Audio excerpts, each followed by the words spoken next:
Welcome back to the Alec Lewis Show. I'm your host, Alec Lewis. This episode 86, recording on Wednesday, May 28th, a couple hours after the Vikings held what is their second OTA. It was the first one for us media being out there. And I've got a lot of thoughts from what I saw today from JJ McCarthy and from a bunch of the other guys on the roster that stood out to me in one way or another at this practice today. So stay tuned for the thoughts. As always, this show is presented by First Resource Bank. That's a member FDIC bank in the Minneapolis area. They got branches all over the place. And if you have any questions about First Resource Bank, first, reach out to me whenever. Second, the information is in the description below. You got their website, you got locations, you got hours. Tim Siegley, Aaron Siegley, Charlie Anderson, they run the thing. They really care about this community. And so if you want a bank that is easy access, very easy to set up an account, also, invested in this community in Minneapolis, in the Vikings, I highly, highly, highly recommend you guys go check them out. If you have missed it, got a bunch of stories at The Athletic, some basketball stuff, some football stuff. We'll have a story probably posting Thursday morning on JJ McCarthy and what it was like watching him, listen to him, really for his first competitive practice since he got injured and tore his meniscus last fall. So please go check that out at The Athletic. And then if you're new here, watch on YouTube, hit that subscribe button. It helps us out a ton. If you're listening on Apple, Spotify, iHeart, wherever you get your podcasts, you can follow and rate and review, do all that good stuff, and it helps us out. So I was looking forward to this. I'm not even going to lie to you. I was looking forward to being out at the TCO Performance Center in Eagan and getting some actual football things to talk about. I mean, obviously, I love the offseason. You could probably hear that in my voice. Both you go back at the combine, owners meetings, free agency, all that stuff is a blast. The draft is very fun. I love evaluating all those guys. But when you are out here in person and this entire Viking staff and all of the players and everybody, media, are back together observing this thing for 2 hours, it's always great. They pushed the practice inside today because of a little bit of rain, which I appreciated specifically for my gelled hair. But yeah, it was really great. It was great to see JJ McCarthy back under center, and we'll obviously start with him. Now, I'll just, on the front end here, I will say that I am not a pass charter. I don't, take reps of JJ McCarthy went 14 for 16 on the Wednesday midweek practice in May. It's just not how I approach the job because there's a lot of aspects to these passes, and I talked about this a little bit with Paul Allen on episode 85, the show before this one, where you don't know all of the route concepts. You only get to see the play once. You don't know what is being asked of JJ McCarthy from a drop standpoint, from a throw standpoint. You don't know if he's, operating from a trial and error perspective where his throw might not be the actual throw that he would attempt in game. And so to throw out a number, I think our minds and our brains, and you guys probably as fans, your brains are so conditioned to you see 6 for 11 and you think a certain way. So I guard against that. I obviously do watch most of the throws and did today watch every throw that JJ McCarthy made. And you're watching, at least for me, you're watching for how does the ball come off his hand? Does it look like the same zip that I've seen from Kirk Cousins and Sam Darnold, some of the guys in the past? What does the layering of his throws look like? How does his base look? Is he accurate with his passes? Is he mobile, moving around fluidly? If he has to progress and maybe drift outside the pocket. So all of that is kind of what I have my eyes on. I'll also say that there's just not it's mostly 7-on-7, just like any of the most competitive environment that JJ is going to see at a practice like this is like a 7-on-7 where there's no line of scrimmage. So you're not seeing a full pass rush. So evaluating a lot of this stuff, you have to take with a major grain of salt. And so for me, it's just kind of baseline checking. And really coming into today, it's like, how does all I knew how to approach it from my standpoint is, how does JJ McCarthy look compared to the guy that I saw last training camp, where he was really starting to turn not only my head and other media members' heads, but also the heads of staffs. I mean, I've said this and written this plenty of times, but the way he performed in the preseason game against the Raiders had him on a path to where the Vikings were going on the road to Cleveland for joint practices, and they were prepared to provide him more first-team reps. Not in the event that he was probably going to be the eventual starter week one, but to see more and more how he would stack up when you are in an opportunity where Myles Garrett is coming at you on the edge. So entering today, walking into this building today, that was the prism with which I viewed it. Is does the ball come off his hand with the same impressive zip that I saw last fall? Does he look comfortable and confident listening to the play calls, spitting them out, in the huddle with a bunch of veterans, with Justin Jefferson, who we'll get to at some point, with Jordan Addison, with all those guys here? Does he look comfortable, confident, poised, convicted? And then is he throwing the ball well over the middle? And I mean, the headline for me, or the takeaway for me, the summary for me, is that he looked exactly like, if I didn't know, if you'd have cut time off, you'd have just stopped time. You got the click, the movie remote, the controller, and you just paused it at that time. Let's just say, late July, August, and then you replay time right now, and you asked, like, what do you think changed? I would have probably responded, he probably is more familiar with the system. But other than that, from a mechanic standpoint, from the way the ball came out of his hand, like it was everything that I hoped to see.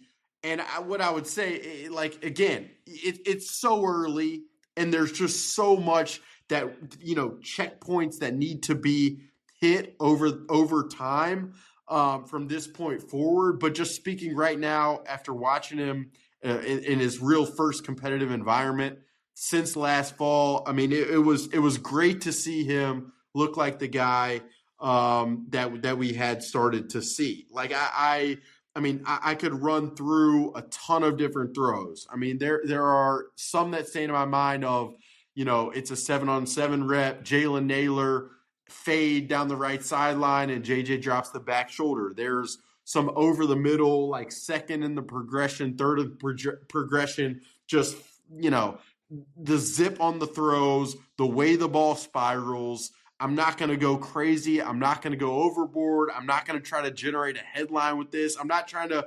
sensationalize anything. But there's no question that he can put some serious arm strength on these passes, specifically on end breakers, where he just looks very comfortable. And he did at Michigan. You go back and watch the film, and it's the end breakers over the middle of the field that he looks so comfortable. And one of the throws from today that I'll probably remember was kind of like a corner route towards the right sideline with tight end Bryson Nesbitt, who's this undrafted guy from North Carolina. And I don't know specifically what defense the Vikings were running on this specific rep. It felt kind of like a cover two-ish hole, and J.J. McCarthy tried to fit it in to the hole on the right sideline, and it whizzed right over the top of Bryson Nesbitt's fingertips. It was nearly completed, but I thought, it was interesting to see JJ, and really good, I think, to see JJ try to layer that throw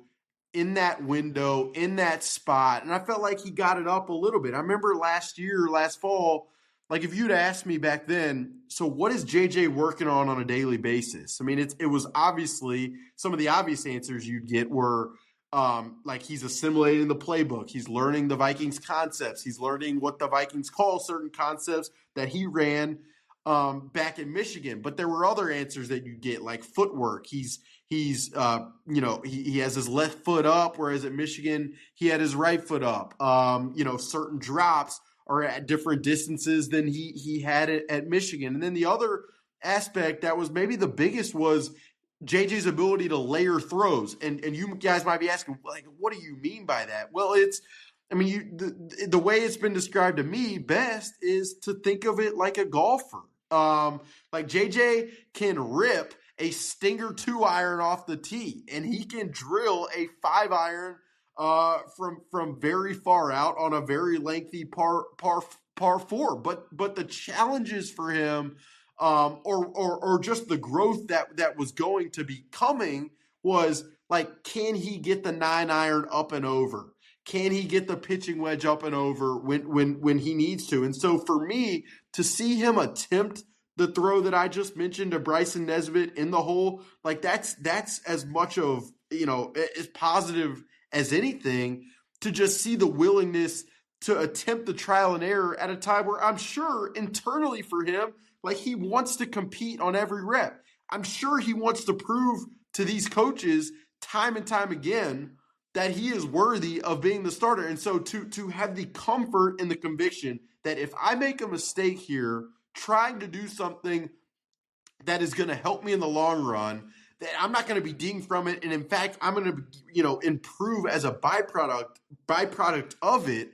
That to me, that just stuff like that was great to see. But there was a lot of, Jalen Naylor slants. There were out-breaking routes from Jordan Addison with anticipation. There's one that comes to my mind towards the end of the practice where he tried Jordan Addison with anticipation. There's another ball, maybe the most impressive throw of the day, actually, where from the right hash he tries an outbreaker to Jordan Addison on the wide side of the field, and the defender, the cornerback, is closing on Jordan Addison, but J.J. McCarthy has enough arm strength to get it all the way to him.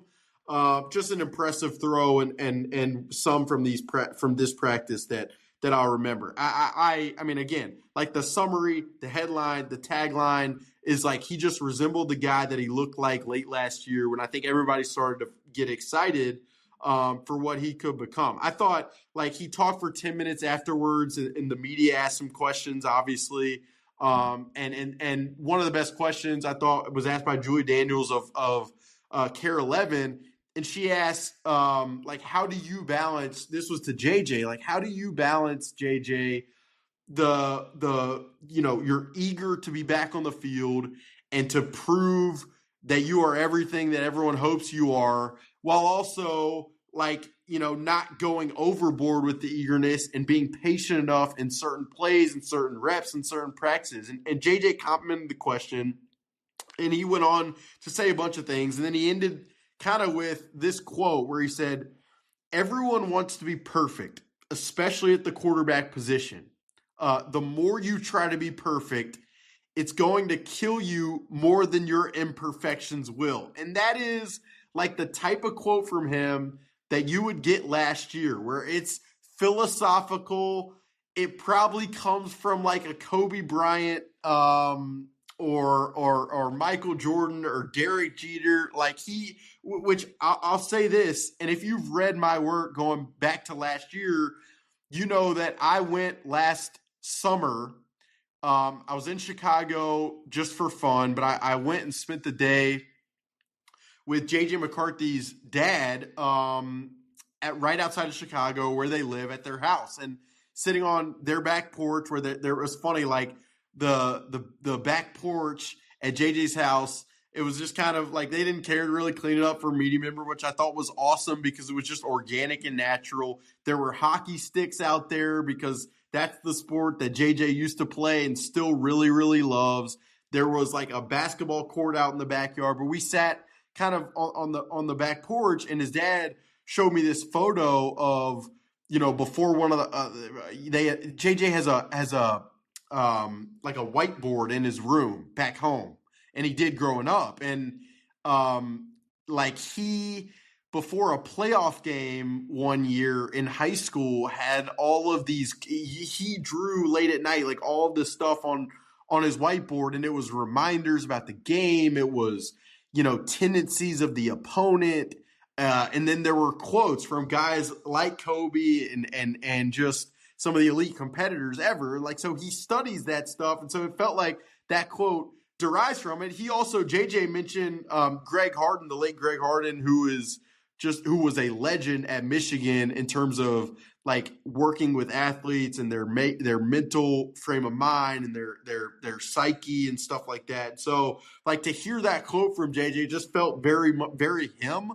And so to see the player look like the player that I remember last fall, and then to hear him feel as comfortable as he seemed to feel and providing the perspective of a quote like that, the way that he typically would, I thought, it's all good signs. I mean, the only other aspect with JJ that I think it's probably right to mention that I'm propelled to want to mention is just listening to Kevin O'Connell talk about this Viking staff and their approach to reintegrating JJ kind of back into things. I commend them for the process that it feels like they're taking within this. And, sometimes Kevin O'Connell and his views on quarterback development are widely known, widely talked about.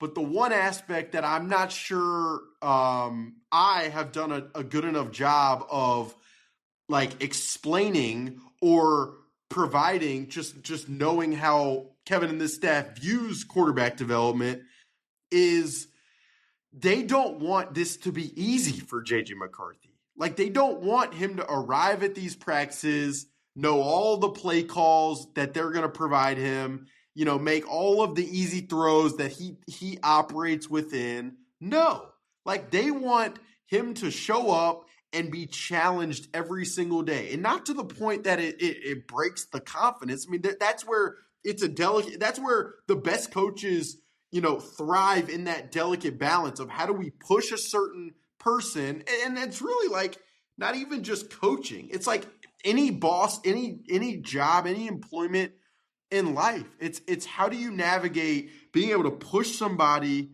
to reach their maximum output, but also not break them in the process of doing that. And I think that's like, when we talk about what the Vikings have done with quarterbacks, like it's living within that space in the best way that they've probably done better than most. But like even today, Kevin O'Connell said that, well, two things. He said at the front end of this practice and all of these OTAs practices, he and Josh McCown agreed that like they're not going to take anything for granted. They're not going to assume anything with JJ. And that works two ways. They're not going to assume that he doesn't know everything with the playbook, but they're also not going to assume that he knows everything with the playbook. So it is that they have wanted to pass along and provide him with certain instances to monitor his progress. And Kevin said, like, there have been times already through OTAs where it's, man, JJ surprised us. How did he remember that conversation that we had in week 11?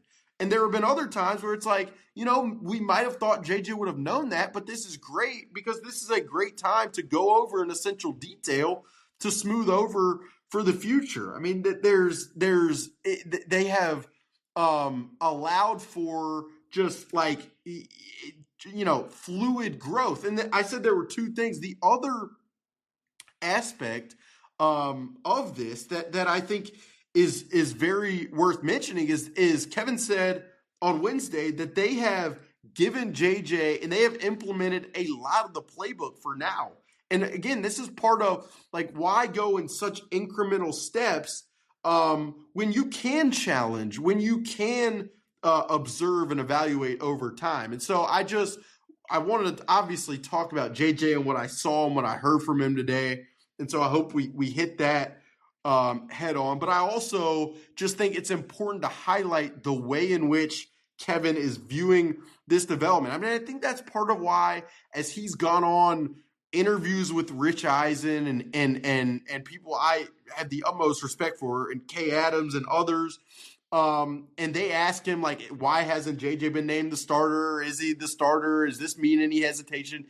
I don't think Kevin wants to just hand it to the guy because it's a position that should be earned. And it's a position that should be earned every single day. And you earn that by navigating instances of growth. That doesn't mean there's not going to be times where he doesn't get the play, where JJ doesn't get the play call 100% right. That doesn't mean there are going to be times where he doesn't throw interceptions over the middle. It just means that all of these experiences lead to what Kevin said is something much bigger, and that is the opportunity that comes when the season arrives. And so it was cool to hear Kevin talk a little bit about that today, but it's not something that I have gone over a lot in terms of how much Kevin believes competition and, challenging fuels quarterback development. And so it's just an important aspect that I thought I'd mention. Some other stuff that I wanted to get to from what I saw today. And I wrote down a bunch of nuggets. So we're just going to rattle off a lot of this. And some of this is off the cuff, so we'll see where it goes. The first thing, Jalen Nailor. So Jalen Nailor switched numbers from 83 to 1. And I've always been a guy, like, when I see players with single-digit numbers, I think there's some psychological thing that happens in my mind where it makes them seem like faster or quicker or more jittery or lighter on their feet. Like when you see a defensive lineman who wears number 6 or number 8 or what have you, for me, it's always like that guy must be explosive. And I've said that going back. I remember when I lived in Kansas City and covered the Kansas City Royals baseball team, Jerick McKinnon played for the Chiefs at the time, and this was like early Patrick Mahomes era.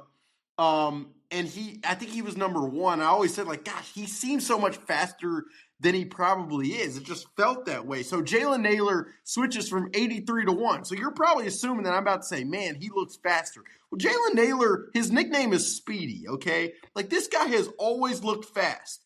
He doesn't look it's like my brain has been breaking about this since I walked out of the indoor facility a few hours ago. Jalen Nailor looks like, more stout. His legs look bigger. He looks, I joked with somebody, and like, I really don't want this to get aggravated but his body type wearing the number 1 today, like, almost looked like Deebo Samuel to me. I know that's like going way overboard.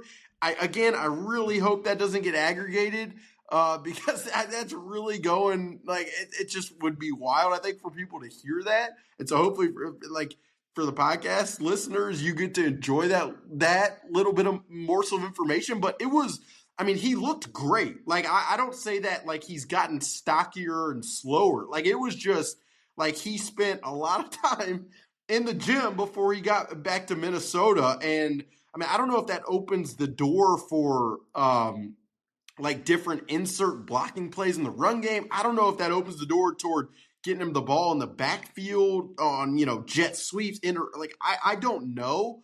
All I know is it stood out to me, and I just wanted to bring it to you guys' attention. It's something I'm going to kind of watch, but he looked great today. I mentioned, like, there were some slants over the middle from JJ. There was the back shoulder that I mentioned earlier, but he just looked good. And obviously we're going to see what happens, with Jordan Addison. Will he get suspended? How many games? That would obviously, Jalen Nailor's role would obviously increase in that circumstance. But it stood out to me, so I wanted to say it. Silas Bolden, he was an undrafted signee who returned kicks and punts, Oregon State, Texas. Was paid a pretty hefty guaranteed sum to sign with the Vikings, and he now wears 83. So Jalen Nailor's former number. And there were some, punt instances, punt return, and he just, the wiggle of this guy just looked different as a returner than anything I've seen in the 3 years that I've covered this team.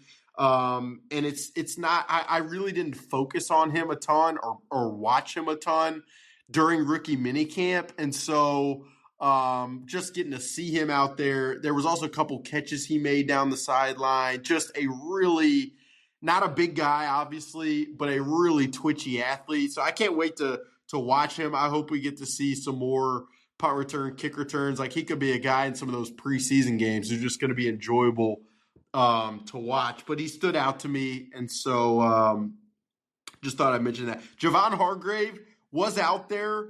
The Vikings, like in some of their 7-on-7, and stuff, there were some like first team instances where you got to see where certain guys lined up. Like on the offensive line, there were instances where Justin School, the signee, was the left tackle. Donovan Jackson was at left guard. Ryan Kelly was at center. Blake Brandell was at right guard, and then Brian O'Neill was at right tackle. I saw Walter Rouse at right tackle in spurts. Josh Metellus didn't practice today, so you saw Jay Ward at times. The cornerbacks, it was often Isaiah Rodgers didn't practice today, so it was often Byron Murphy Jr., Jeff Okudah, Mekhi Blackman. You would see Dwight McGlothern every now and then. Harrison Smith practiced. Theo Jackson was back there practicing. But Javon Hargrave, massive guy. This guy, he's wide now. I mean, he is a big guy. But him standing next to Jonathan Allen, you could just start to imagine and picture what this thing might look like from a defensive standpoint. And there was already like some rumblings. I can't remember if it was Kevin O'Connell who said it or Andrew Van Ginkel talked today and he said it, but you started to hear that like Brian Flores and the staff, they're doing some morphing of the schemes. There's some trial and error around this time about doing some different stuff. So, I mean, I don't know what they've got cooking up, but they do. There were a couple periods where it was like split field, and on one side of the field, it was like the starters type quality of players. And then on the other side of the field, it was like more of the bench, like second, third team, like, depth later on the depth chart players. I thought on the starter group, there were some times where I saw Jalen Redmond next to Tyrion Ingram-Dawkins, next to Harrison Phillips, which was interesting to me. I mean, Tyrion Ingram-Dawkins, his body type stands out. So does Tyler Baddies, just a very big guy who was working with the edge rusher group for a little bit, which I thought was interesting. Jeff Okudah, I mentioned him, but I mean, he's obviously gigantic at corner. Like there were some it was a couple times where saw him standing next to Mekhi Blackman, and obviously those guys are two very different corners with their skill sets. Okudah, he thrives off press and using his length and physicality. Mekhi Blackman's more just feisty ball skills, that type of player. But Okudah is massive, and just to see him out there, it was interesting. TJ Hawkinson, like we haven't talked a ton about his season last year, and obviously he came back from the ACL. I do remember it being at Soldier Field late in that Bears game, and he just came up with some huge catches late in that game over the middle. And then obviously like there were some drops and stuff probably down the stretch of the season, but he looked like he was just tip-top shape already. And again, this is just my eye, and I don't know what people will think of it or what have you, but I just felt like seeing him on the field, TJ Hawkinson, the way he moved, like he looked fast, he looked sudden, he looked quick. He's probably going to be out to prove a lot this year, having kind of the odd type of season as it was coming back from the injury. So thought that would be worth the note. And then, I mean, Justin Jefferson, like I just want to say, he hasn't come to a lot of these voluntary OTAs the last couple of years. There was like for a time, there's the contract stuff. So it didn't really make any sense. I know he was doing like a media thing at one point, probably in Brazil. He had some media commercial stuff at one point when he missed a couple of years ago, I think down in Florida. But like he does not have to be here. And he is out on the field partaking in reps, going full speed. You hear it all the time that like Justin's energy affects the rest of the way everybody else works. Kevin O'Connell said today, like when other players see him going at the speed and the intensity that he is, it really drives up the level of competitiveness. But I mean, like it says a lot. Justin's talked in the past few years about, he wanted to be a captain. And like that was really important to him. And he's talked about it, but he's also proven that with his actions. I mean, the way he's talked about the quarterback situations over the years and the savvy nature with which he's just kind of like let the decision makers go about that on their own volition, while also providing his own perspective behind the scenes in a much more classy manner. I mean, like, you see stuff around the league and have in the last couple of days about certain receivers doing certain things. And I just constantly am reminded, like, this guy is in Minnesota.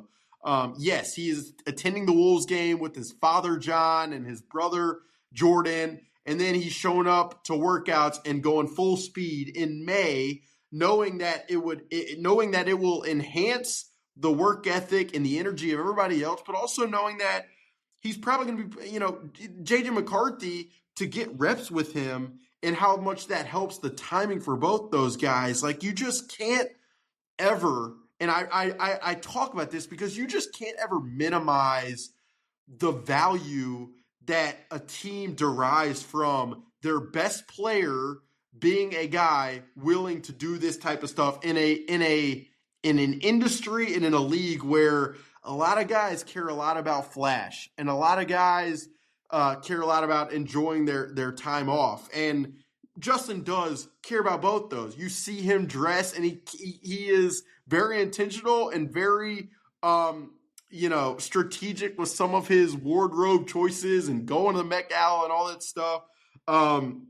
And he does enjoy time away, and he attends soccer games, and I'm sure he has a good time. But I mean, for him to be here and to just see him in person, blazing off the line of scrimmage, full speed, you just can't imagine like the exponential effect that has both for the now and for the future. And I mean, Kevin O'Connell talked about that, but it's just pretty obvious when you see it. As far as like other notes, I mean, Dallas Turner, he looked a little bit bigger for sure, and he looked really good. And he was running with the ones oftentimes. Like, there were times there was Grenard in him. There was times, if I'm not mistaken, 7-on-7 where he was playing some off ball, kind of next to Ivan Pace and Eric Wilson. So just can't wait to see what he looks like when it's full speed and he gets to rush the passer and kind of use his skill set. Because I know, talking to people around him, like, he is chopping at the bit to continue to improve. And he's still such a young guy. I mean, I didn't look this up, but I'm going to right now.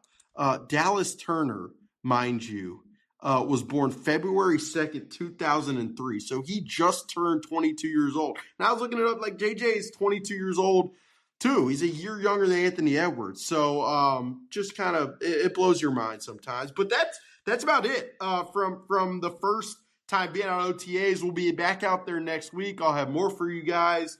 Mini camp in the coming weeks.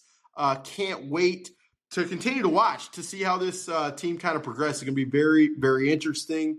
Hope you enjoyed the show.